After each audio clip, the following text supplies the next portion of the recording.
नमस्कार, जय हिंद साथियों। एक बार फिर से स्वागत है आपका मेरे यूट्यूब चैनल स्टडी विद सागर में। आशा करता हूँ आप सभी लोग अच्छे होंगे और आपकी तैयारी अच्छी चल रही होगी। देखिए, आज इस वीडियो में हम लोग भूगोल के यानी कि ज्योग्राफी के 50 एमसीक्यू जो बार-बार परीक्षाओं में रिपीट होते हैं और आगे भी परीक्षाओं में आने की जिनकी संभावना है, ठीक है? तो उन 50 एमसीक्यू को हम लोग यहाँ पे सॉल्व करने वाले हैं। तो वीडियो आप एंड तक ज़रूर देखिएगा। वीडियो आपको बहुत हेल्प करेगी आपको ज्योग्राफी के इंपॉर्टेंट क्वेश्चंस को सॉल्व करने में, ठीक है? तो बिना देरी करे हम लोग स्टार्ट कर लेते हैं पहले क्वेश्चन से। पहला क्वेश्चन है, भारत की सबसे लंबी तट रेखा वाला राज्य यानी कि कोस्टल लाइन सबसे ज्यादा किस राज्य की है? महाराष्ट्र की, आंध्र प्रदेश की, तमिलनाडु की, गुजरात की। तो right answer option number D है। गुजरात की जो कोस्टल लाइन है यानी कि तट रेखा वाला जो राज्य है, गुजरात सबसे बड़ा है। कितनी है इसकी लंबाई? तो इसकी लंबाई है 2340 किलोमीटर, यानी कि 2340 किलोमीटर तट रेखा वाला राज्य है गुजरात। टोटल अगर हम भारत की बात करें तो भारत की तट रेखा कितनी है? तो भारत की तट रेखा 7516.6 किलोमीटर, ठीक है? तो भारत की 7516.6 किलोमीटर में गुजरात का जो हिस्सा है 2340 किलोमीटर है, यानी कि सबसे ज्यादा गुजरात तट रेखा वाला राज्य है। अगर सेकंड राज्य की बात करें तो सेकंड में कौन है? तो सेकंड में आपका आंध्र प्रदेश है, ठीक है? आंध्र प्रदेश आपका सेकंड पोजीशन में है कोस्टल लाइन में, ठीक है? इंपॉर्टेंट क्वेश्चन है, याद रखिएगा, परीक्षा में रिपीट हुआ है। अगला इंपॉर्टेंट क्वेश्चन है, पाक जल मड्रू मध्य, जिसको पाक स्ट्रीट भी बोला जाता है। तो पाक जल डमरू मध्य किन दो देशों को अलग करता है? इंपॉर्टेंट क्वेश्चन है। Right answer option number B, Bharat और श्रीलंका, ठीक है? तो पाक जल डमरू मध्य किसको अलग करता है? भारत और श्रीलंका को अलग करता है, ठीक है? इसका नाम देखिए रॉबर्ट पाक के नाम पर भी रखा गया था। ये बंगाल की खाड़ी को दक्षिण पश्चिम में पाक खाड़ी से जोड़ता है। कौन?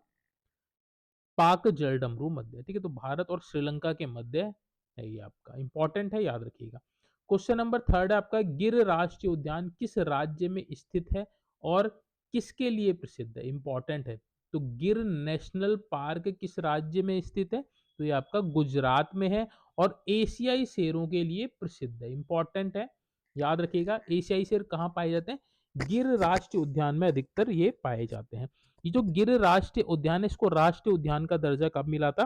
तो 1965 में इसको नेशनल पार्क का दर्जा दिया गया था। किस राज्य में है गिर राष्ट्रीय उद्यान? तो गुजरात में है। किस लिए प्रसिद्ध है? तो एशियाई शेरों के लिए प्रसिद्ध है। एशियाई शेरों के लिए प्रसिद्ध है, याद रखिएगा, इंपॉर्टेंट है, ठीक है? यह भारत का एकमात्र स्थान है जहां एशियाई शेर प्राकृतिक रूप से पाए जाते हैं, ठीक है? प्राकृतिक रूप से एक पाए जाने वाला एकमात्र राष्ट्रीय उद्यान गिर राष्ट्रीय उद्यान है, जो आपका गुजरात में है। यहाँ एशियाई शेर पाए जाते हैं। 1965 में इसको वन्य जीव अभ्यारण्य घोषित किया गया था। क्वेश्चन नंबर फोर्थ है आपका, भारत में सबसे पुरानी पर्वत श्रृंखला कौन सी है? ये आपकी मोस्ट इंपॉर्टेंट क्वेश्चन है। सबसे पुरानी पर्वत श्रृंखला की बात करें तो अरावली है, ठीक है? तो सबसे पुरानी पर्वत श्रृंखला की बात करें तो कौन है? ये आपके अरावली है। अरावली क्या है? तो अरावली एक आपका अवशिष्ट पर्वत है, तो ये भी आपको पता होना चाहिए। कई बार ऑप्शन में दे देता है कि निम्न में से कौन सा अवशिष्ट पर्वत है, तो अरावली क्या है? अरावली आपका अवशिष्ट पर्वत है, ठीक है? जो दिल्ली से गुजरात तक फैला है और इसकी जो सबसे ऊंची चोटी है क्या है? अरावली की गुरु शिखर है। गुरु शिखर, ठीक है? तो ये भी आप याद रखिएगा, ये भी इंपॉर्टेंट है। अरावली पर्वत श्रेणी की सबसे ऊंची चोटी गुरु शिखर है। अरावली अवशिष्ट पर्वत का उदाहरण है, ठीक है? और ये भारत का सबसे पुरानी पर्वत श्रृंखला है। इंपॉर्टेंट है, याद रखिएगा। आगे बढ़ते हैं। अगला क्वेश्चन, क्वेश्चन नंबर फिफ्थ है आपका, पश्चिमी घाट को किस अन्य नाम से जाना जाता है? इंपॉर्टेंट क्वेश्चन है, ठीक है? तो पश्चिमी घाट को अन्य नाम से जाना जाता है सहयाद्री से, ठीक है? तो सहयाद्री भी किसका नाम है? तो ये भी आपका क्या है? पश्चिमी घाट का नाम है, ठीक है? पश्चिमी घाट जो है वो जैव विविधता के लिए जाना जाता है, ठीक है? यहाँ पे विश्व के 8 हॉट स्पॉट में से एक है, ठीक है? जो आपका पश्चिमी घाट है, ये वर्ल्ड के 8 हॉट स्पॉटों में से एक है, ठीक है? हॉट स्पॉट में से एक है आपका क्या? पश्चिमी घाट, ठीक है, इसको सह्याद्री भी बोला जाता है। अगर हम बात करें पश्चिमी घाट की सबसे ऊंची चोटी कौन सी है, तो अनाईमुदी है, ठीक है, पश्चिमी घाट की सबसे ऊंची चोटी, ये क्वेश्चन पूछता है, ठीक है, ऊंची चोटी क्या है, अनाईमुदी। अनाईमुदी ये आपका कहाँ है, केरल राज्य में है, ठीक है, तो ये भी आपको पता होना चाहिए, इंपॉर्टेंट है, याद रखिएगा। आगे बढ़ते हैं, अगला क्वेश्चन, क्वेश्चन नंबर 6, ये भी इंपॉर्टेंट है, काली मिट्टी ब्लैक सोल का दूसरा नाम क्या है, इंपॉर्टेंट क्वेश्चन है, ठीक है, तो काली मिट्टी को दूसरा क्या नाम दिया गया, तो रेगूर मिट्टी, रेगूर मिट्टी क्या होती है, ये भी काली मिट्टी का ही नाम है, ठीक है, तो काली मिट्टी होती है रेगूर मिट्टी, तो इसका राइट आंसर क्या हो जाएगा, ऑप्शन नंबर डी हो जाएगा। देखिए जो काली मिट्टी या फिर रेगूर मिट्टी होती है उसको कपास की खेती के लिए सबसे उपयुक्त माना जाता है, ठीक है, तो काली मिट्टी सबसे उपयुक्त होती है किसके लिए, कपास की खेती के लिए, कपास की खेती के लिए उपयुक्त होती है सबसे। और अगर हम बात करें इसको, तो इस जो काली मिट्टी होती है, काली मिट्टी जो होती है बेसाल्टिक लावे के अपक्षय से बनती है, किससे बनती है, बेसाल्टिक लावे से, बेसाल्टिक लावा जो होता है उसके अपक्षय से बनती है, ठीक है, उसके अपक्षय से बनती है काली मिट्टी, जिसको कपासी मिट्टी भी कहा जाता है, जैसे हम लोगों ने ऊपर डिस्कस किया, इंपॉर्टेंट है, याद रखिएगा, काली मिट्टी का दूसरा नाम रेगूर मिट्टी भी है। नेक्स्ट आपका अगला क्वेश्चन, क्वेश्चन नंबर 7, दामोदर घाटी परियोजना, दामोदर घाटी परियोजना किस नदी पर आधारित है, ठीक है, किस नदी पर आधारित है दामोदर घाटी योजना, तो यह आपके दामोदर नदी पे, ऑप्शन नंबर ए इसका राइट आंसर हो जाएगा। दामोदर घाटी परियोजना जो है भारत की पहली बहुउद्देश्य नदी घाटी परियोजना है, जिसे अमेरिकी की टेनिस घाटी प्राधिकरण के मॉडल पे बनाया गया है, ठीक है, तो दामोदर घाटी परियोजना दामोदर नदी पर बनाई गई है और ये भारत की पहली बहुउद्देश्य नदी घाटी परियोजना है, जिसे अमेरिका की टेनिस घाटी प्राधिकरण, जिसको टीवीए मॉडल बोला जाता है, ठीक है, टीवीए टेनिस घाटी प्राधिकरण, ठीक है, टेनिस घाटी प्राधिकरण यानी कि टेनिस वैली प्राधिकरण के द्वारा बनाया जा रहा है, ठीक है, तो right answer option number A हो जाएगा, दामोदर घाटी परियोजना दामोदर नदी पर बनाई गई है। अगला क्वेश्चन है क्वेश्चन नंबर 8, भारत का कौन सा राज्य बॉक्साइट का सबसे बड़ा उत्पादक है, इंपॉर्टेंट क्वेश्चन है, ठीक है, तो भारत का सबसे बड़ा बॉक्साइट उत्पादक राज्य की अगर हम बात करें तो कौन है आपका, ओडिशा है, ये बहुत बार परीक्षाओं में पूछा गया, ठीक है, तो बॉक्साइट जो है आपका सबसे ज्यादा कहाँ पाया जाता है, कहाँ इसका उत्पादक होता है, ओडिशा में होता है, ठीक है, ओडिशा में इसका उत्पादक सबसे ज्यादा होता है बॉक्साइट का। बॉक्साइट क्या है, एल्यूमिनियम का मुख्य अयस्क है, एल्यूमिनियम का मुख्य क्या है, अयस्क है, क्या, बॉक्साइट, ठीक है, तो बॉक्साइट का सबसे बड़ा उत्पादक कौन सा राज्य है, ओडिशा बॉक्साइट का सबसे बड़ा उत्पादक राज्य है, ठीक है, राइट आंसर ऑप्शन में भी हो जाएगा, इंपॉर्टेंट है, बॉक्साइट वाला क्वेश्चन बहुत बार परीक्षाओं में पूछा गया। क्वेश्चन नंबर 9 है आपका, लूनी नदी कहाँ समाप्त होती है, ठीक है, तो ये भारत की एकमात्र मुख्य नदी है जो जमीन में ही विलीन हो जाती है, ठीक है, इसका उद्गम राजस्थान के अरावली रेंज से होता है, ठीक है, तो लूनी नदी कहाँ से निकलती है, राजस्थान, राजस्थान नाम से, और ये कहाँ पे समाप्त हो जाती है ये आपसे पूछा है, तो लूनी नदी जो है आपकी कच्छ के रण में, जो आपका राजस्थान में गुजरात में पड़ता, सॉरी, कच्छ के रण में आपका जाके ये समाप्त हो जाती है, लूनी नदी कहाँ से निकलती है, राजस्थान से निकलती है, ठीक है, राजस्थान के अरावली रेंज से निकलती है, अरावली रेंज से निकलती है और कच्छ के रण में जाके समाप्त हो जाती है, ठीक है, तो ये एक भारत की एकमात्र ऐसी नदी है जो जमीन में स्वतः ही विलीन हो जाती है, यानी कि कुछ दूर चलती है उसके बाद ये विलुप्त हो जाती है, इंपॉर्टेंट है, याद रखिएगा। क्वेश्चन नंबर 10 है आपका, प्रायद्वीप भारत की सबसे लंबी नदी कौन सी है, ठीक है, तो प्रायद्वीप भारत की बात हो रही है, ठीक है, तो प्रायद्वीप भारत की सबसे लंबी लंबी नदी कौन सी है, गोदावरी है, तो इजी क्वेश्चन है, आपको पता भी होगा, इसको दक्षिण गंगा या वृद्ध गंगा के नाम से भी जाना जाता है, ठीक है, जो आपकी गोदावरी है इसको दक्षिण गंगा, दक्षिण की गंगा भी बोला जाता है और वृद्ध गंगा भी बोला जाता है, ठीक है, तो ये दो नाम भी है इसके। गोदावरी नदी प्रायद्वीप भारत की सबसे लंबी नदी है और ये कहाँ से निकलती है, तो ये महाराष्ट्र से निकलती है। ठीक है, महाराष्ट्र में त्र्यंबकेश्वर से निकलती है, यानी कि महाराष्ट्र के त्र्यंबकेश्वर से। ठीक है, तो जितने इंपॉर्टेंट जो फैक्ट्स वो है वो भी मैं साथ में यहाँ पे आपको बता रहा हूँ, तो इनको भी आप जरूर ध्यान दीजिएगा। नेक्स्ट क्वेश्चन नंबर 11 है आपका, भारत में झूम खेती जिसको स्थानांतरण कृषि भी बोला जाता है, मुख्य रूप से कहाँ की जाती है। ठीक है, तो झूम खेती मुख्य रूप से कहाँ की जाती है, उत्तर पूर्वी राज्यों में की जाती है। ऑप्शन नंबर सी इसका राइट आंसर हो जाएगा। जो झूम खेती है इसको काटो और जलाओ कृषि का एक तरीका भी होता है। ठीक है, यानी कि काटो और जलाओ झूम खेती, और ये कहाँ पे होती है, अधिकतर उत्तरी पूर्वी राज्यों में ये इस तरह की खेती की जाती है। ठीक है, इसको देखिए पर्यावरण के लिए हानिकारक माना जाता है क्योंकि इसमें वनों का कटाव होता है, यानी कि स्लैश एंड बर्न। जो झूम खेती होती है, काटो और जलाओ, यानी कि फसल को काटो और जलाओ वाला सिस्टम होता है इसमें। इससे पर्यावरण भी प्रदूषित होता है। ठीक है, उत्तरी पूर्वी राज्यों में मुख्यतः इस तरह की खेती होती है। क्वेश्चन नंबर 12 है आपका, कोरोमंडल तट भारत के किस राज्य के तट को कहा जाता है। इंपॉर्टेंट क्वेश्चन है। ठीक है, कोरोमंडल तट जो है आपका भारत के किस राज्य के तट को कहा जाता है, तो तमिलनाडु का जो तट है उसको क्या बोला जाता है, कोरोमंडल तट बोला जाता है, तमिलनाडु का जो तट होता है। ठीक है, इस तट पर देखिए जो लौटते मानसून से जो वर्षा होती है सब सर्वाधिक भारत में गर्मियों में वर्षा होती है। ठीक है, इस तट पर सर्दियों में, तो जो सर्दियों में सबसे ज्यादा वर्षा होती है वो आपकी तमिलनाडु के कोरोमंडल तट में ही होती है। जो किससे होती है आपकी, जो आपका लौटता हुआ मानसून जो होता है उससे जो अधिकतम जो वर्षा होती है। ठीक है, तो कोरोमंडल तट, तमिलनाडु के तट को कोरोमंडल तट बोला जाता है।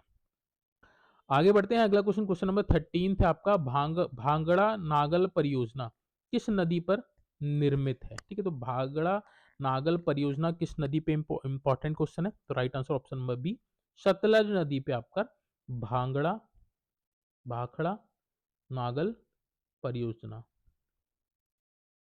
ठीक है, किस नदी पे है, सतलज नदी पर स्थित है। यह भारत की सबसे बड़ी बहुउद्देश्य परियोजनाओं में से एक है। इसके पीछे स्थित जलाशय को गोविंद सागर झील कहते हैं। ठीक है, तो भांगड़ा नागल परियोजना आपकी सतलज नदी पर स्थित है और इसी पे ही ये भांगड़ा नागल बांध भी बनाया गया है। ठीक है, इंपॉर्टेंट है, याद रखिएगा, सतलज नदी, option number B. Question number 14 देख लेते हैं। 14 है आपका, भारत में सर्वाधिक वर्षा किस मानसून से होती है। ये इंपॉर्टेंट क्वेश्चन है। ठीक है, तो भारत में सर्वाधिक वर्षा जो होती है किस मानसून से होती है, तो ये होती है आपकी दक्षिण पश्चिम मानसून से। ऑप्शन नंबर सी इसका राइट आंसर हो जाएगा। भारत में देखिए अ, सबसे ज्यादा जो वर्षा होती है दक्षिण पश्चिमी मानसून से ही होती है। यह मानसून जून के पहले सप्ताह में केरल तट पर प्रवेश करता है। सबसे पहले कहाँ आता है आपका ये मानसून, केरल तट पर आता है। ठीक है, कब, जून के महीने में आता है, सबसे पहले यहीं पे आता है। और भारत में लगभग 75% वर्षा इसी से प्राप्त होती है। ठीक है, दक्षिण पश्चिम मानसून से लगभग 75% वर्षा होती है इससे। ठीक है, ये याद रखिएगा, केरल में सबसे पहले पहुंचता है दक्षिण पश्चिम मानसून, इसका राइट आंसर हो जाएगा। आगे बढ़ते हैं, अगला क्वेश्चन, क्वेश्चन नंबर 15 है, लोकटक झील। ठीक है, लोकटक झील जो अपनी तैरती हुई द्वीपों फुमडी के लिए प्रसिद्ध है, किस राज्य में स्थित है। ठीक है, तो लोकटक झील किस राज्य में स्थित है, तो मणिपुर राज्य में। ऑप्शन नंबर बी इसका राइट आंसर हो जाएगा। यह देखिए अपनी तैरती हुई हुई द्वीपों या वनस्पति के टुकड़ों जिन्हें फुमडी भी बोला जाता है के लिए प्रसिद्ध है। इस पर केबलामजाओ जो आपका तैरता हुआ राष्ट्रीय उद्यान भी स्थिति है। ठीक है, लोकटक झील पे भी आपका जो केबलामजाओ जो आपका नेशनल पार्क है, जो द्वीप है वो यहीं पे आपका स्थित है, लोकटक झील पर। ठीक है, जो आपका तैरता हुआ राष्ट्रीय उद्यान है, ये आपको याद रखना है। इंपॉर्टेंट क्वेश्चन हो जाएगा Manipur, option number C. Question number 16 है आपका, भारत का सबसे पूर्वी देशांतर क्या है। ठीक है, तो भारत का सबसे पूर्वी देशांतर क्या है, तो ये आपका 97 डिग्री 25 डैश पूर्वी। ठीक है, तो पूर्वी देशांतर पूछा है, सबसे पूर्वी देशांतर आपका ये है। और ये कहाँ पर किस लोकेशन पर स्थित है? तो ये अरुणाचल प्रदेश में है, अरुणाचल प्रदेश में है। ठीक है, तो 16 का जो राइट आंसर हो जाएगा आपका, वो हो जाएगा आपका option number B, 97 degree 25 dash E. ठीक है, 16 का right answer option number B हो जाएगा। अगर हम पश्चिम पश्चिम देशांतर की बात करें तो पश्चिम देशांतर आपका क्या है? यह आपका 68 डिग्री 7 डैश। ठीक है, ये आपका पश्चिमी देशांतर है। ऊपर आपका ये पूर्वी देशांतर था, पश्चिमी देशांतर आपका ये 68 डिग्री 7 डैश है, जो आपका कहाँ है? आपका गुजरात में है। ठीक है, आगे बढ़ते हैं, अगला क्वेश्चन देख लेते हैं। क्वेश्चन नंबर 17 है। प्रश्न नंबर 17, टाइगर स्टेट के नाम से किस राज्य, भारत के किस राज्य को जाना जाता है? ठीक है, तो टाइगर स्टेट किस राज्य को जाना जाता है? मध्य प्रदेश को। तो इजी क्वेश्चन है, आपको पता भी होगा। ठीक है, तो भारत में सबसे अधिक जो बाघ अभ्यारण्य है वो भी यहाँ पे ही स्थित है। ठीक है, कहाँ? मध्य प्रदेश में। इसको टाइगर स्टेट भी बोला जाता है, सबसे ज्यादा मध्य प्रदेश में ही बाघ पाए जाते हैं। ऑप्शन नंबर सी इसका राइट आंसर हो जाएगा। क्वेश्चन नंबर 18 है आपका, कौन सी अक्षांश रेखा भारत को लगभग दो बराबर भागों में विभाजित करती है? ये आपका इंपॉर्टेंट क्वेश्चन है। ठीक है, तो कौन सी जो अक्षांश रेखा है जो भारत को दो बराबर भागों में विभाजित करती है? Right answer option number B हो जाएगा, कर्क रेखा। ठीक है, कर्क रेखा जो है वो कर्क रेखा जो अक्षांश रेखा है वो भारत को लगभग लगभग दो बराबर भागों में विभाजित करता है। और ये जो कर्क रेखा है ये हमारे भारत के कितने राज्यों से होके जाती है? कर्क रेखा हमारी भारत के 8 राज्यों से जाती है। ये क्वेश्चन बहुत बार पूछते हैं। ठीक है, 8 राज्यों से होकर जाती है। कौन कौन से हैं वे? एक तो आपका गुजरात है। ठीक है, आपको नाम इसके याद होने चाहिए। गुजरात है, राजस्थान है, मध्य प्रदेश है,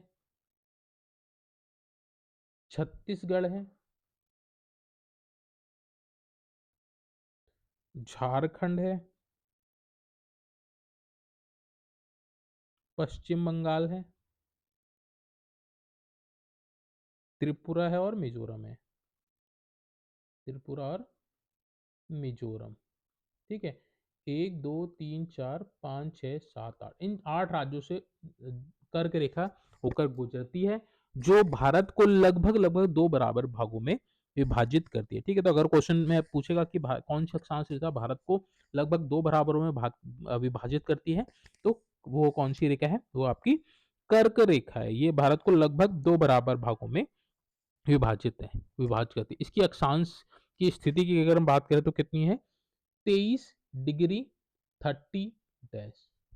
ठीक है, 23 डिग्री 30 डैश नॉर्थ। ठीक है, तो ये दिशा भी आपको पता होना चाहिए, इंपॉर्टेंट है, याद रखिएगा सारी चीज जो भी मैंने इस क्वेश्चन में बताई है। क्वेश्चन नंबर 19 है आपका, सुंदरवन डेल्टा किस प्रकार का वन है? इंपॉर्टेंट क्वेश्चन है। ठीक है, तो सुंदरवन डेल्टा है आपका मैंग्रोव वन, जिसको ज्वारीय वन वन भी बोला जाता है। ठीक है, तो मैंग्रोव वन का प्रकार है सुंदरवन डेल्टा। ठीक है, right answer option number C हो जाएगा। सुंदरवन डेल्टा एक प्रकार का मैंग्रोव वन है। ठीक है, ये जो सुंदरवन डेल्टा है यह गंगा और ब्रह्मपुत्र नदियों द्वारा बनाया गया विश्व का सबसे बड़ा डेल्टा है। ठीक है, यह रॉयल बंगाल टाइगर का घर है। जो सुंदरवन डेल्टा है किस किस नदियों द्वारा बनाया जाता है? तो ये बनाया जाता है आपका गंगा और ब्रह्मपुत्र, गंगा और ब्रह्मपुत्र द्वारा बनाया गया विश्व का सबसे बड़ा डेल्टा, विश्व का सबसे बड़ा डेल्टा है। ठीक है, कौन सा? सुंदरवन डेल्टा। और इसमें किस प्रकार के वन पाए जाते हैं? मैंग्रोव वन पाए जाते हैं। ऑप्शन नंबर सी इसका राइट आंसर हो जाएगा। अगला क्वेश्चन है क्वेश्चन नंबर 20, बेला बेला डीला की खाने किस खनिज के लिए प्रसिद्ध है? ठीक है, तो बेला डीला की जो खाने हैं किस खनिज के लिए प्रसिद्ध है? इसका right answer option number B हो जाएगा, लौह अयस्क के लिए। ठीक है, तो लौह अयस्क के लिए बेला डीला की खाने प्रसिद्ध हैं। ठीक है, ये कहाँ पर स्थित है? तो छत्तीसगढ़ में स्थित है। बेला डील की खानी कहाँ है आपकी? छत्तीसगढ़ राज्य में। कहाँ है आपकी? छत्तीसगढ़ राज्य में स्थित है। यहाँ पर जो लोह अयस्क पाया जाता है वो उच्च कोटि का हेमेटाइट होता है, ठीक है, जिसको जापान को निर्यात भी किया जाता है। किस तरह का यहाँ पे लोह अयस्क पाया जाता है? तो हेमेटाइट।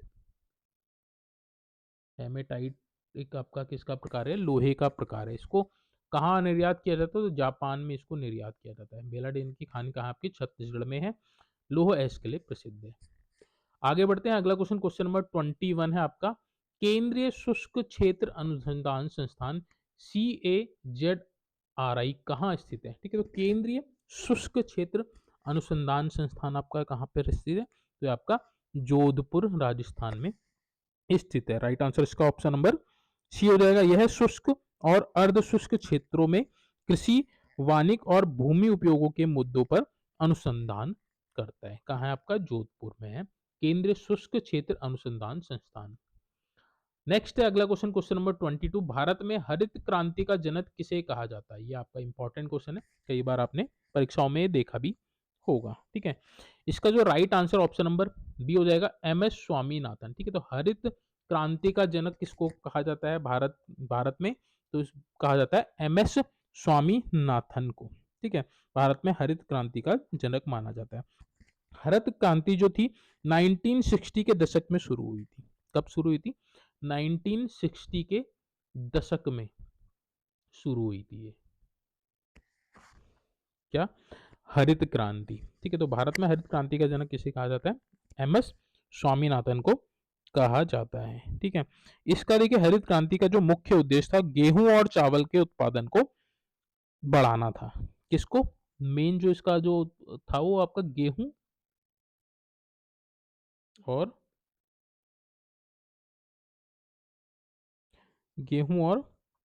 धान यानी कि चावल को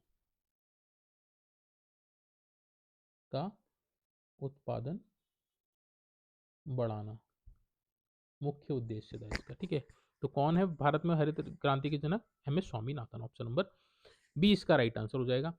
अगला क्वेश्चन है क्वेश्चन नंबर 23। दामोदर नदी किसकी सहायक नदी है? इंपॉर्टेंट क्वेश्चन है, परीक्षा में रिपीट हुआ है, ठीक है। तो दामोदर नदी जो है आपकी हुगली नदी की सहायक नदी है। ऑप्शन नंबर बी इसका राइट आंसर हो जाएगा, ठीक है। जो दामोदर नदी है इसको बंगाल का शोक भी कहा जाता है, ठीक है। किस क्या कहा जाता है? बंगाल का शोक, ठीक है, याद रखिएगा। हुगली है दामोदर नदी की सहायक नदी। क्वेश्चन नंबर 24 है आपका। भारत की सबसे बड़ी मीठे पानी की झील कौन सी है? ठीक है, तो भारत की सबसे बड़ी मीठे पानी की झील कौन सी है? वो आपकी वुलर झील। ऑप्शन नंबर डी इसका राइट आंसर हो जाएगा। भारत की सबसे बड़ी मीठे पानी की झील है वुलर झील, ठीक है। यह टेक्टोनिक गतिविधियों के कारण बनी है। किसके कारण बनी है? जो वुलर झील में टेक्टोनिक गतिविधियों की, टेक्टोनिक गतिविधियों, जो हमारी जो प्लेट्स हैं, प्लेट्स के खिसकने से बनी है ये, ठीक है। टेक्टोनिक गतिविधियों से बनी झील है ये आपकी कौन सी झील? वुलर झील, जो भारत की सबसे बड़ी मीठे पानी की झील है, ठीक है। और इसका देखिए जो मुख्य जो जल स्रोत है वो क्या है? झेलम नदी, ठीक है। झेलम नदी इसका मुख्य जल का स्रोत है, झेलम नदी। आगे बढ़ते हैं, अगला क्वेश्चन, क्वेश्चन नंबर 25 है आपका। खैबर दर्रा कहाँ स्थित है? तो right answer option number C हो जाएगा, पाकिस्तान और अफगानिस्तान के बीच है आपका खैबर दर्रा। किसके मध्य है? पाकिस्तान और अफगानिस्तान के मध्य है। आगे बढ़ते हैं, अगला क्वेश्चन, क्वेश्चन नंबर 26 है। पृथ्वी अपनी धुरी पर किस दिशा में घूमती है? ये आपका मोस्ट इंपॉर्टेंट क्वेश्चन है, ठीक है। जो पृथ्वी है अपनी धुरी पर किस दिशा में घूमती है?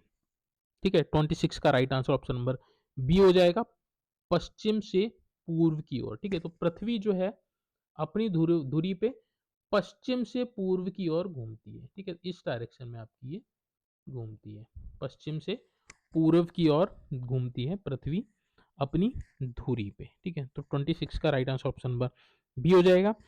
देखिए ये जो घूर्णन होता है, ये जो पृथ्वी का घूर्णन होता है, इसी के कारण क्या होता है? दिन और रात का अनुभव होता है, ठीक है। तो पृथ्वी की अपनी धुरी पर घूमना, इसके कारण क्या होता है? दिन और रात होता है।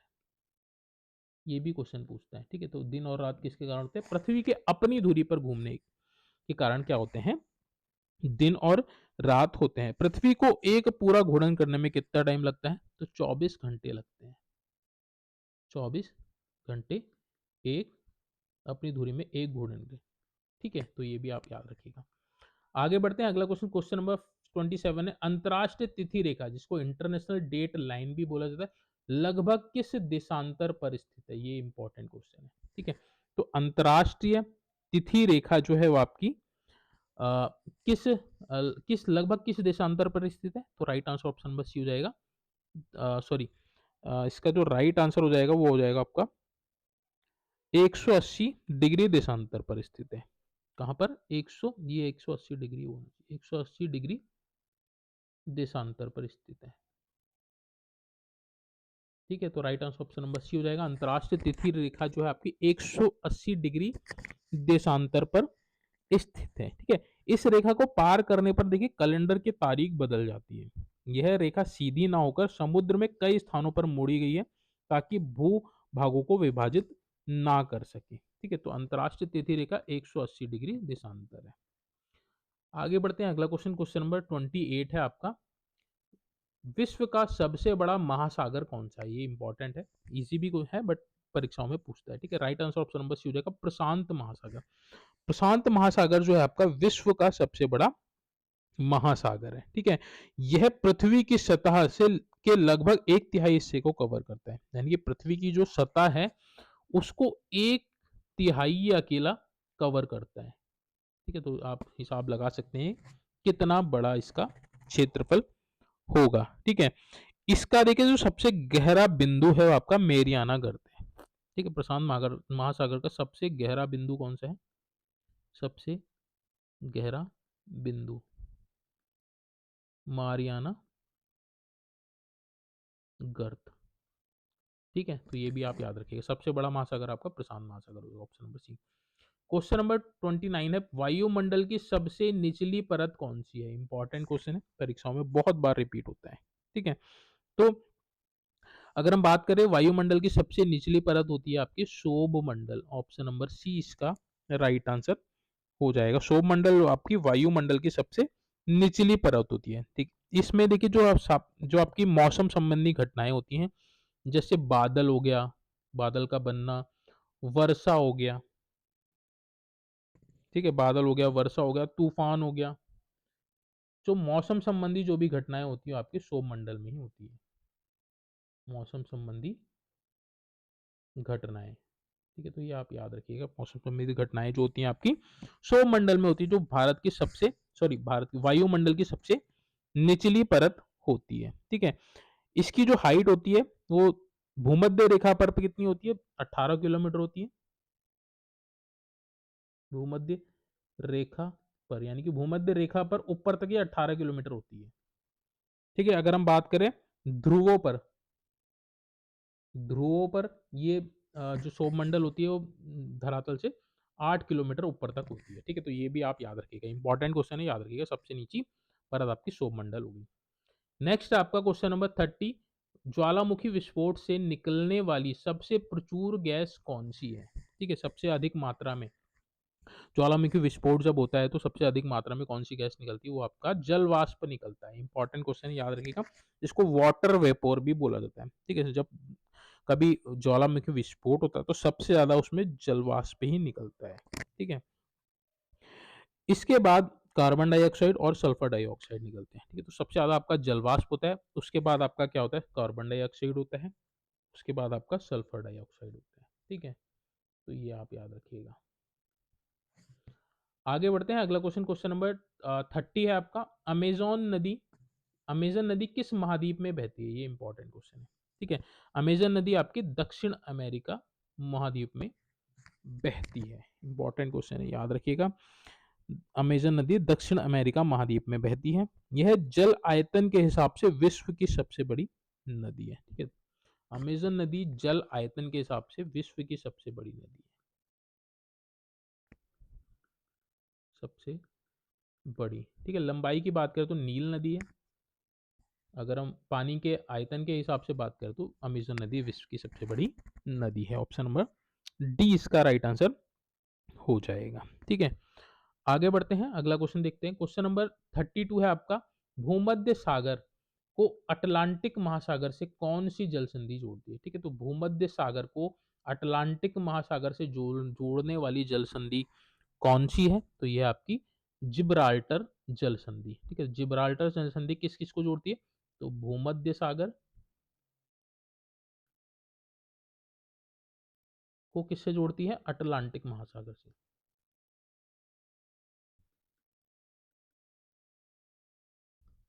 ठीक है, याद रखिएगा जिब्राल्टर जल संधि हो जाएगा। राइट आंसर उसका ऑप्शन नंबर सी।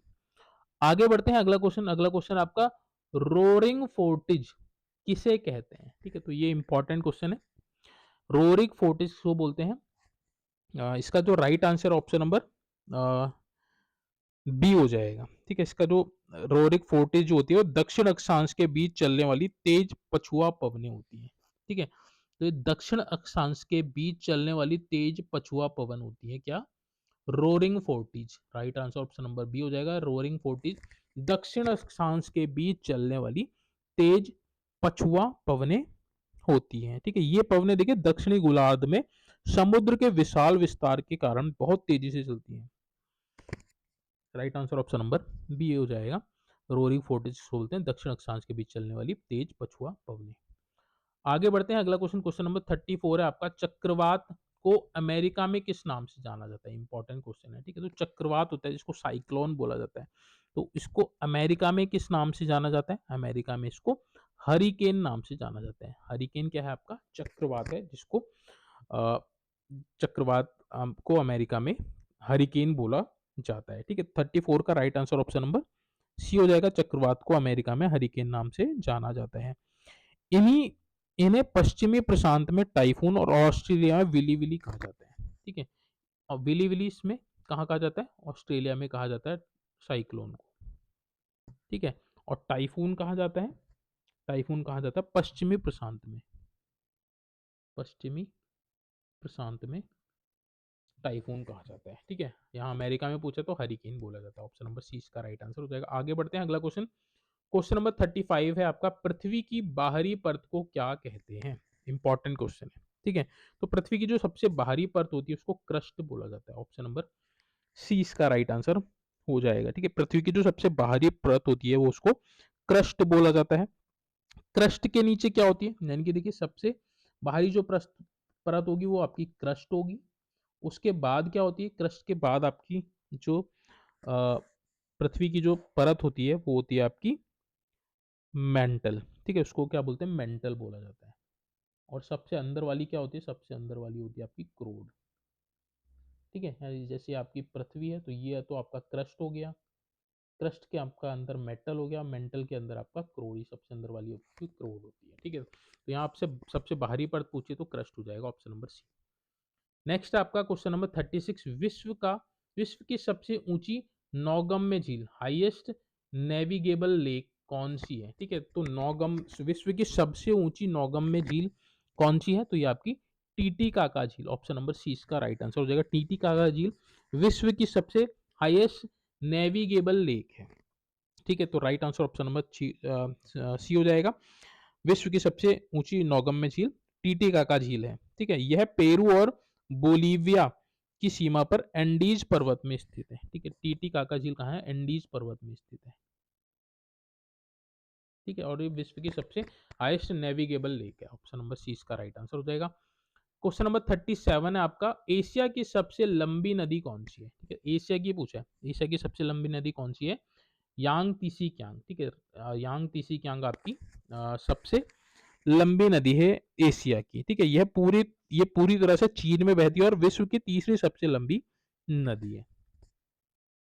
आगे बढ़ते हैं, अगला क्वेश्चन, क्वेश्चन नंबर 38 है आपका, उत्तरी अमेरिका के घास के मैदानों को क्या कहा जाता है? इंपॉर्टेंट क्वेश्चन है। ठीक है, उत्तरी अमेरिका में घास के मैदानों को क्या कहा जाता है? तो ये कहता है प्रियरी। ठीक है, प्रियरी क्या होते हैं? आपके घास के मैदान होते हैं। उत्तरी अमेरिका में इनको प्रियरी कहा जाता है, घास के मैदान को। ठीक है, इन्हें विश्व की रोटी की टोकरी कहा जाता है क्योंकि यहाँ बड़े पैमाने पर गेहूं की खेती भी होती है। ठीक है, विश्व की रोटी की टोकरी भी बोला जाता है पेरी के जो मैदान होते हैं। ऑप्शन नंबर सी इसका राइट आंसर हो जाएगा। क्वेश्चन नंबर 39 है आपका, फिलीपींस के पास स्थित विश्व के सबसे गहरे गर्त का नाम क्या है? ठीक है, तो फिलीपींस के पास है और विश्व का सबसे गहरा गर्त है, इसका नाम क्या है? तो 39 का right answer option number B हो जाएगा, मैरियाना गर्त, जो मैंने बताया था प्रशांत महासागर का सबसे गहरा बिंदु जो है आपका क्या है? मैरियाना गर्त। ठीक है, तो ये फिलीपींस के पास है और विश्व का सबसे गहरा गर्त है। ठीक है, आगे बढ़ते हैं, अगला क्वेश्चन, क्वेश्चन नंबर 40 है आपका, सूर्य के चारों ओर ग्रहों का घूमना किसका उदाहरण है? ये इंपॉर्टेंट क्वेश्चन है। ठीक है, तो सूर्य के चारों ओर क्या होते हैं? ग्रह घूमते हैं, ये आपको पता होगा। ये किसका उदाहरण है? तो ये आपका उदाहरण है परिक्रमण का, जिसको रिवॉल्यूशन भी बोला जाता है। ऑप्शन नंबर बी इसका राइट आंसर हो जाएगा। सूर्य के चारों ओर ग्रहों का घूमना परिक्रमण या फिर रेवोल्यूशन कहलाता है। ठीक है, आगे बढ़ते हैं, अगला क्वेश्चन, क्वेश्चन नंबर 41 देख लेते हैं।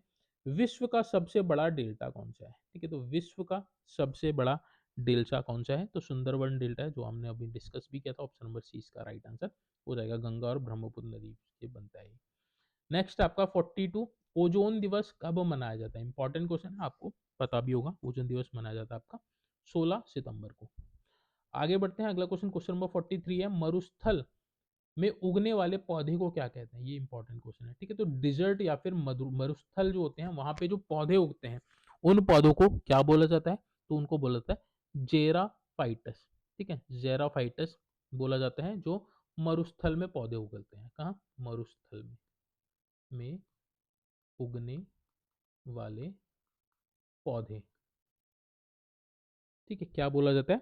जेरोफाइटस। ये नाम आपने याद रखना है, कई बार परीक्षाओं में कंफ्यूजन आपको क्रिएट कर सकता है। ठीक है, इन पौधों में देखिए पानी को संरक्षित करने की विशेष अनुकूलन मतलब विशेषताएं होती हैं, यानी कि इनकी जो जड़ें होती हैं और जो पत्तियां होती हैं, ठीक है, उनमें ये क्या करते हैं?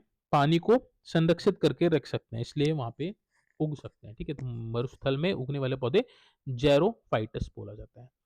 नेक्स्ट अगला क्वेश्चन, क्वेश्चन नंबर 44, टार्नेडो सबसे अधिक कहाँ आते हैं? ठीक है, तो टार्नेडो भी आपके क्या है? आपके चक्रवात हैं। कहाँ आते हैं सबसे ज्यादा? तो ये आते हैं आपके संयुक्त राज्य अमेरिका के टार्नेडो एली में। ठीक है, टार्नेडो एली में सबसे ज्यादा टार्नेडो आते हैं। ठीक है, ये आपका कहाँ पे स्थित है? तो संयुक्त राज्य अमेरिका में स्थित है। टार्नेडो देखिए सबसे हिंसक और सबसे स्थानीयकृत तूफानों में से एक है। इसका आकार कीप जैसा होता है। कैसा होता है? कीप जैसा इसका आकार होता है, यानी कि इस तरह से इसका आकार होता है टार्नेडो का। ठीक है, तो कहाँ पाए जाते हैं सबसे ज्यादा? संयुक्त अमेरिका के टार्नेडो एलोई में। ऑप्शन नंबर 20 का राइट आंसर हो जाएगा। नेक्स्ट आपका क्वेश्चन नंबर 45, पृथ्वी को नीला ग्रह यानी कि ब्लू प्लैनेट कहा जाता है, और क्यों कहा जाता है ये आपसे पूछा है। ठीक है, right answer option number B, जल की उपस्थिति के कारण। ठीक है, तो जल आपका बहुत अधिक मात्रा में पृथ्वी पर पाया जाता है, इसको इसलिए नीला ग्रह भी बोला जाता है। ठीक है, क्योंकि पृथ्वी की जो सतह है उस पर लगभग 71% भाग क्या है? पानी से ढका हुआ है। ठीक है, जब इसको अंतरिक्ष से देखा जाता है तो पूरा नीला दिखाई देता है। ठीक है, पृथ्वी को नीला ग्रह कहा जाता है। 71% क्षेत्रफल पर आपका क्या है? आपका पानी है सतह पर। ठीक है, पृथ्वी की। Right answer option number B हो जाएगा, इसलिए इसको ब्लू प्लैनेट कहा जाता है। नेक्स्ट है अगला क्वेश्चन, क्वेश्चन नंबर 46, अफ्रीका में किलिमिंजारो क्या है? ये इंपॉर्टेंट क्वेश्चन है। किलिमिंजारो शब्द आपने कई बार परीक्षाओं में देखा होगा, कई बार पेपर में भी पढ़ा होगा। तो किलिमिंजारो, अफ्रीका में किलिमिंजारो किसको कहा जाता है? तो ये कहा जाता है आपका एक निष्क्रिय ज्वालामुखी पर्वत को। ठीक है, तो निष्क्रिय ज्वालामुखी पर्वत है किलिमिंजारो। कहाँ स्थित है ये आपका? अफ्रीका में स्थित है। ठीक है, ये निष्क्रिय ज्वालामुखी, यानी कि इसमें ये अभी सक्रिय नहीं है फिलहाल।